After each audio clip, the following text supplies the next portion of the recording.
नमस्कार मित्रांनो, वंदे मातरम. वास्तवावर बोलू काहीतरी या माझ्या शृंखलेमध्ये पुन्हा एकदा आपलं स्वागत. मी आपला मित्र राजेश वासंती साबळे बोलतो. मित्रांनो, ममता बॅनर्जी आता हतबल दिसते, निराश झाले. तिने आपला पराजय स्वीकारलाय, मान्य केलाय, पण ती दाखवत नाहीये. तो पराजय तिच्या वर्मी बसलेला आहे आणि तो पराजय होऊ नये, आपला परत एकदा विजय व्हावा यासाठी ती साम दाम दंड भेद, आता तर भेदाकडे गेली आहे, ती दंडाकडे गेली आहे. म्हणजे कोणत्याही परिस्थितीत कोणत्याही स्थितीत ही निवडणूक जिंकायची. आता ममता बॅनर्जी यांनी माटी और माणूस याच्यावरती आंदोलन करून ती सत्ता प्राप्त केली होती. माटी माणूस, आता माणूस राहिला बाजूला आणि माटी सुद्धा राहिली बाजूला आणि पूर्ण त्या राज्याची माती करून टाकली. ही परिस्थिती का आली? कारण डोक्यात हवा गेली मित्रांनो. ही जी आज वेळ आली न घरका ना घाटका, ही परिस्थिती का आली? डोक्यात हवा गेली. आपण कसंही चालू, कसंही वागू, काही करू आणि ह्या लोकशाहीला, ह्या लोकतंत्राला कसाही आपण वाकवू शकतो, झुकवू शकतो, अशी जी एक भावना तिच्या मनात निर्माण झाली ना, आणि तिने त्यावेळेपासून, त्या क्षणापासून हुकुमशाही चालू केली. आपणच ह्या राज्याचे, पश्चिम बंगालचे सर्व आहोत, राजे आहोत. आपण हुकुमशाह आहोत आणि आपल्या हुकमेवरती तालीम झालं पाहिजे. प्रत्येकाने ऐकलं पाहिजे.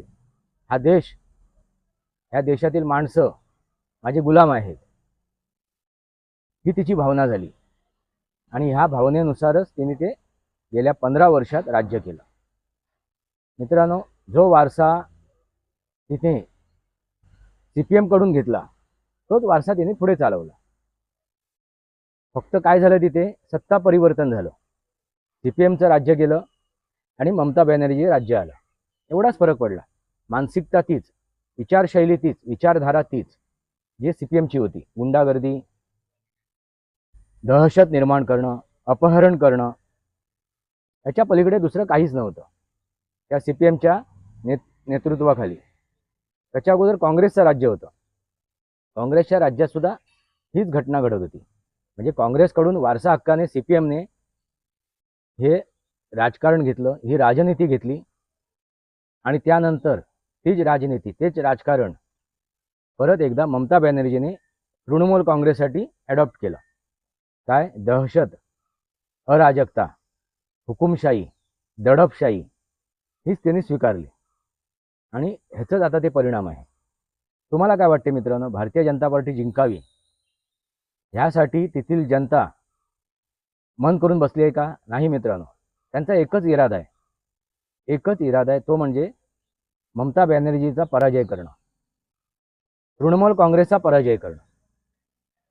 आता दुसरा पर्यायच नाही ना त्यांना भारतीय जनता पार्टीच्या शिवाय. आणि दुसरी विषय कसा आहे की भारतीय जनता पार्टी केंद्रामध्ये जे काय सत्ता राबवते किंवा इतर राज्यात जी सत्ता राबवते ते बघितल्यानंतर अपेक्षा सुद्धा भारतीय जनता पार्टीकडूनच होणार. तरी सुद्धा अपेक्षित जरी भारतीय जनता पार्टी असेल, हा पक्ष असेल, येणाऱ्या काळात त्या पश्चिम बंगालवरती राज्य करणारा, तरी सुद्धा लोकांच्या मनात एवढी घृणा आहे, एवढा राग आहे, एवढा द्वेष आहे त्या ममता बॅनर्जीबद्दल. तो द्वेष, राग, ती ईर्ष्या त्या मतदानातून दिसून येईल. तो मतदार ज्यावेळी मतदान करणार त्यावेळी तो राग असेल, द्वेष असेल, ती ईर्ष्या असेल, तिला धडा शिकवणं असेल. जे काय अराजकता तिने माजवली होती, जी काय हुकुमशाही माजवली होती, जी काय दडपशाही माजवली होती तिने, जे काय अपहरण, आताच नुकतंच ज्या अधिकाऱ्यांची नेमणूक सर्वोच्च न्यायालयाने केली होती, अशा अधिकाऱ्यांचे तिने अपहरण करवलं.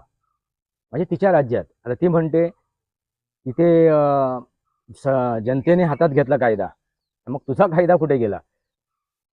तू जो कायदा तिथे राबवतेस तो कायदा गेला कुठे? असा साधा सरळ प्रश्न उपस्थित होतो. हे आता जनतेवरती, नागरिकांवरती ज्यांनी हे अपहरण केलं त्यांच्यावरती सर्व ढकलून देते. याचा अर्थ काय झाला? आपण नामानिराळ. आजपर्यंत तेच करत आलं. मग तुम्ही जर राज्य चालवता, राज्यकर्ते आहात, तुमच्या हातात जर सत्ता आहे, तर तुम्ही नक्की काय करताय मग जो सुरक्षा द्यायला पाहिजे त्या जनतेला, सामान्य नागरिकांना, ती सुरक्षा मिळते का? आता जे काय अपहरण झालं त्याच्यावरून सिद्ध होते, जर सर्वोच्च न्यायालयाने नेमून दिलेले, निवडून दिलेले अधिकारी SIR साठी त्यांचा जीवित त्याला धोका होतं, त्यांचं अपहरण झालं, त्यांचं खाणं पिणं बंद केलं, त्यांच्या कुटुंबापर्यंत ते पोचलेत, म्हणजे तुम्ही विचार करा, अराजकतेचा हा कळस आहे. आणि अशा ह्या अजारकतेपासून, ही जो अजारकता ती माजवली ना, त्याच्यापासून सुटकारा मिळवण्यासाठी हा होणारा आता एक प्रयत्न आहे. आणि ठरवलेलं आहे, रोज मरणार आपण, रोज मरण्यापेक्षा एकदा मेलेलं बरं, असाच तो निर्णय घेतलेला आहे. आणि भारतीय जनता पार्टीने सुद्धा राष्ट्रपती राजवट लावली नाही, कारण त्याचा फायदा उलट पक्षी त्या ममता बॅनर्जीला झाला असता. तिने नंतर अशी परिस्थिती निर्माण केली असती, जनतेच्या मनात एक सहानुभूतीची लाट निर्माण केली असती. जसं यापूर्वी पाय तोडून व्हीलचेअरवर बसून तिने जी सहानुभूती पसरवली होती, मिळवली होती, तसाच एक फायदा तिने मिळवला असता. आणि दुसरं म्हणजे जनतेला सुद्धा कळलं पाहिजे, नागरिकांना सुद्धा कळलं पाहिजे, ही लोकशाही आहे, हे लोकतंत्र आहे, लोकांनी लोकांसाठी केलेलं राज्य आहे. मग न घाबरता, न भीता आपला हक्क आणि आपले अधिकार राबवणं आवश्यक आहे. त्यासाठी जनतेच्या सुद्धा लक्षात आणून देण्यासाठी तुमच्याकडे अधिकार आहे, तुमच्यासाठी हक्क आहे, आणि तो हक्क, न्याय, अधिकार तुम्ही स्वतः मिळवू शकता. कसं? तर ह्या सत्ता उलथवून, अशा अराजकतेची सत्ता उलथवून. आणि तीच आता वेळ ह्या ममता बॅनर्जीवरती आलेली आहे. म्हणजे आणखीन जर 5 वर्षे ती राहिली तर हे जे राज्य आहे पश्चिम बंगाल, ते भारताच्या हातून कधीच निसटून जाईल, अशी परिस्थिती आली. इतकं अराजकता तिथे माजलेली आहे. तिथे रोहिंग्या आणि बांगलादेशचे मुसलमान यांनी थोडक्यात तो कब्जा केलेला आहे, असं चित्र आज दिसते. मित्रांनो, ही घुसखोरी पश्चिम बंगालमधून, आसाममधून होऊन भारताला पोखरून टाकण्याचा हे षडयंत्र होतं. आणि हे षडयंत्र कधी सुरू झालं? काँग्रेसच्या काळात, त्या 70 वर्षात. आणि हे सर्व षडयंत्र निपटून काढण्यासाठी हा एक प्रयत्न आहे. नक्षली कधी का निर्माण झाले, कसे निर्माण झाले? काँग्रेसच्या राज्यात. आता ह्या नक्षल्यांना सुद्धा संपुष्टात आणण्यासाठी, त्यांचं नामोनिशाण मिटवण्यासाठी अमित शहाने घेतलेला हा एक निर्णय आहे, आणि त्याची अंमलबजावणी सुद्धा होती आहे. आणि पूर्णपणे नक्षलवाद हा निपटून काढला जातोय. तसाच ही घुसखोरी, रोहिंग्या आणि बांगलादेशी यांची घुसखोरी रोखली जाणार आहे.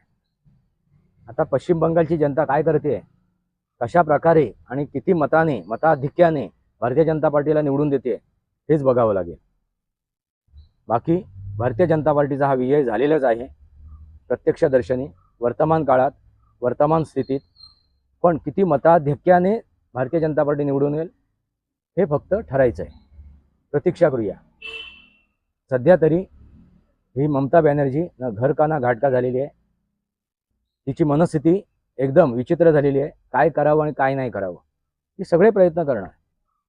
ती निवडणूक रोखण्याचा प्रयत्न करणार, निवडणूक पुढे नेण्याचा प्रयत्न करणार, काही नाही काहीतरी प्रयत्न करणार.